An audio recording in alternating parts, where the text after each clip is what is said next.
Ibu Bapa, saudara-saudara jemaat Tuhan yang terkasih, Shalom. Kita jumpa kembali dalam acara Sapaan Rohani hari ini. Mari kita mulai dengan berdoa. Terima kasih Tuhan untuk hidup yang telah Tuhan karuniakan, dan kami pada saat ini bersyukur karena Tuhan berkenan mau menyapa kami dengan sabda-Mu. Siapkan diri kami ya Tuhan. Dengan kerendahan hati kami memohon, kiranya Tuhan melayakkan kami dan Roh Kudus menjelaskan firman-Mu untuk berkarya di dalam diri kami. Dalam nama Tuhan Yesus, kami mohon, berfirman-Lah ya Tuhan, karena kami sangat membutuhkannya. Amin. Sapaan rohani hari ini didasarkan dari firman Tuhan Injil Markus, pasal yang ke-6, ayat 45 sampai dengan 52. Topik kita adalah bagaimana menjadi tenang. Semua orang tahu, di saat badai kehidupan datang, di saat kesulitan menimpa diri seseorang, maka orang itu harus tenang. Semua orang menyadari, ketika dia harus mengambil keputusan yang penting, dia harus tenang. Tetapi persoalannya adalah bagaimana bisa menjadi tenang.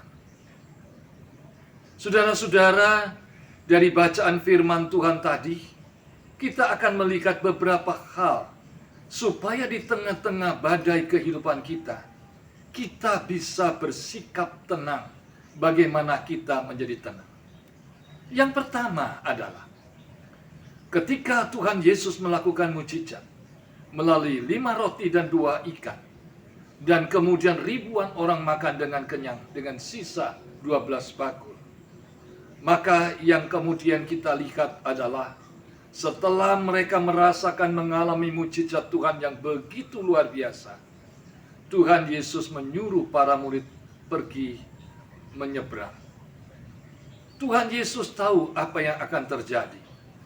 Bahkan di tengah-tengah perjalanan itulah terjadi angin sakal yang luar biasa.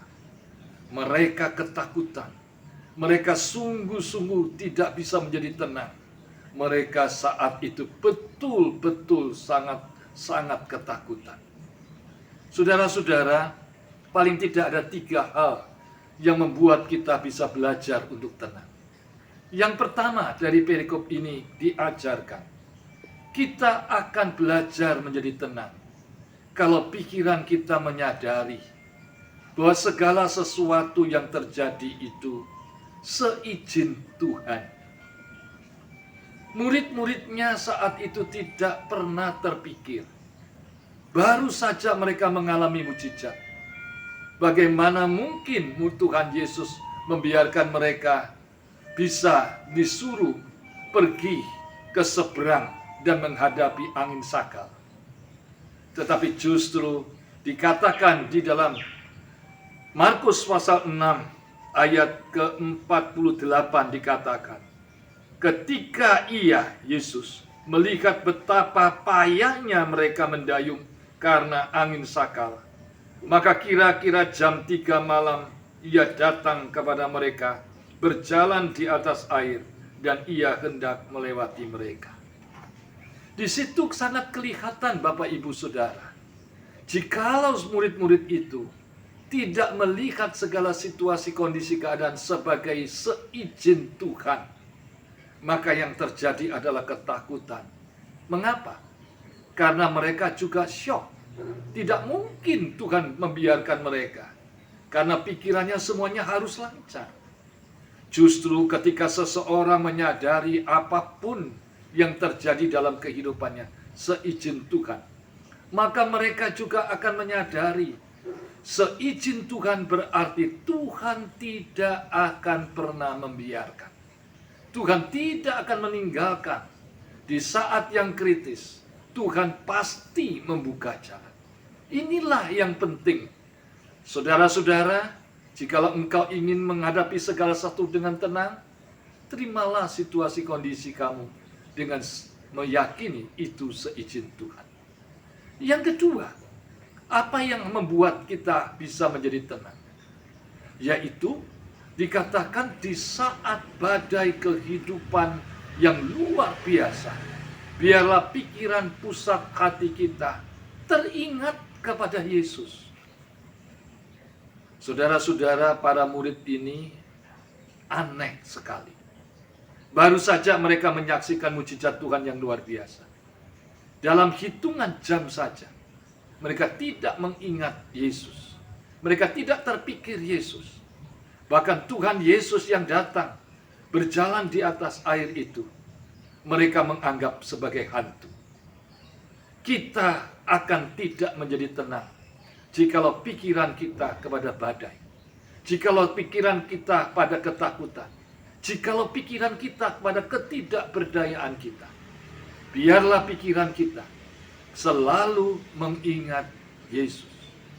Yesus yang sungguh luar biasa, berkuasa, tetapi Tuhan Yesus yang sungguh tidak pernah membiarkan dan meninggalkan murid-muridnya.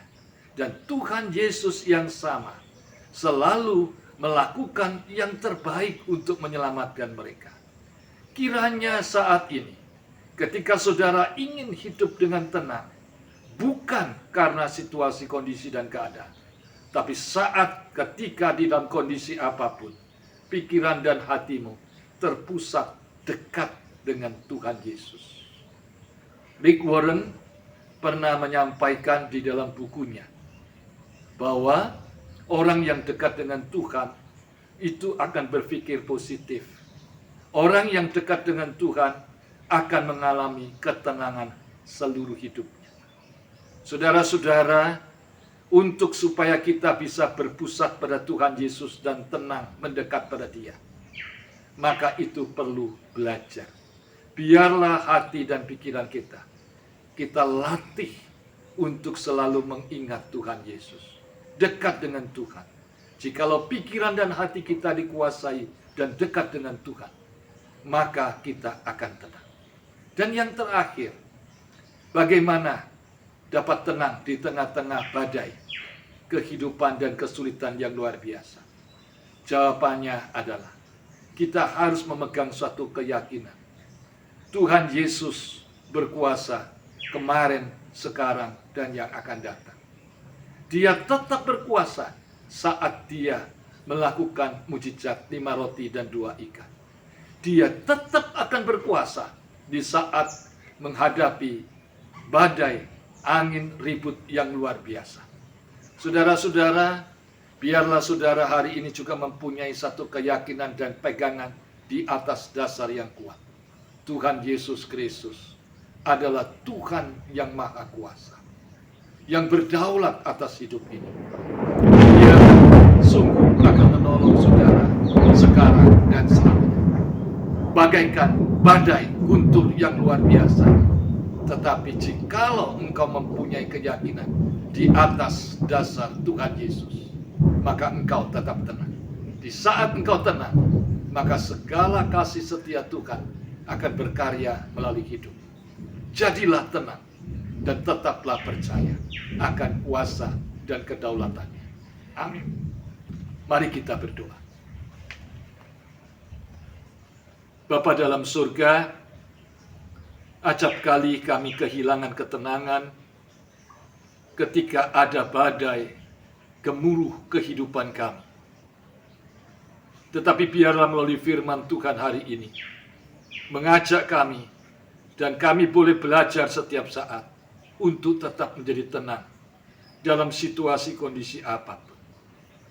Meteraikan firman-Mu Tuhan dalam hidup kami, sehingga ketenangan yang kami alami ketenangan melampaui situasi, kondisi, dan keadaan.